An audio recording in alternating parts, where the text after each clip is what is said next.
This week, the Missouri General Assembly came back from spring break, and the Senate was able to perfect 8 bills, ranging from child care and protection to protecting Missourians from rising taxes. Senate Bill 1111, a bill that I sponsored, would allow children with medical complexities to access private duty nursing service in a child care setting as opposed to in the home. This bill will allow these children to socialize with other children and allow parents to continue to work if they choose. This bill will also allow for a nurse to care for more than one child at a time when there is widespread nursing shortages. SJR 50, that's Senate Joint Resolution 50, would not allow the General Assembly to raise the state income tax above 5.5% without a vote of the people. Currently, there is no restriction in the Constitution that would prevent the General Assembly from attempting to raise the state income tax. While this has not been an issue since I've been elected, but I see this as a protection for citizens against future members of the General Assembly.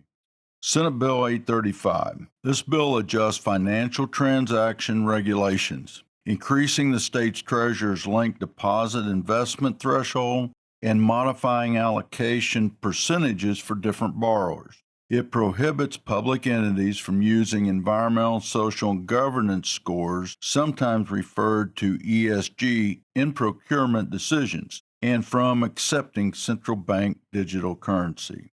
Senate Bill 862, currently, money in a child's account who is coming into custody of the Children's Division may be used by the Children's Division to pay for care and services for that child.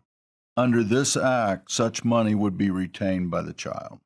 Senate Bill 894 and 825 introduces measures to promote business development. The Right to Start Act requires annual reports on contracts awarded to businesses operating for less than 3 years and recommends improvements for supporting new businesses, including those owned by minorities and women. Additionally, the legislation establishes the Office of Entrepreneurship to foster entrepreneurship and creates the Regulatory Sandbox Act, allowing exemptions from certain regulations for businesses demonstrating innovative products, overseen by a regulatory relief office and an advisory committee.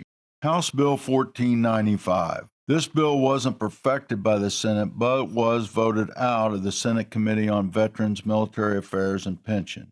House Bill 1495 states that the Missouri Veterans Commission must review the provisions of the Commander John Scott Hannon Veterans Mental Health Care Improvement Act of 2019. This states that the Commission, in collaboration with the Department of Mental Health, must provide recommendation and make efforts to adopt procedures, programs, treatment options, additional aid, and any other assistance deemed necessary by the Commission to assist in the efforts to prevent veteran suicide. When we come back next week, we will begin the process on sending these bills to the Missouri House of Representatives for their consideration.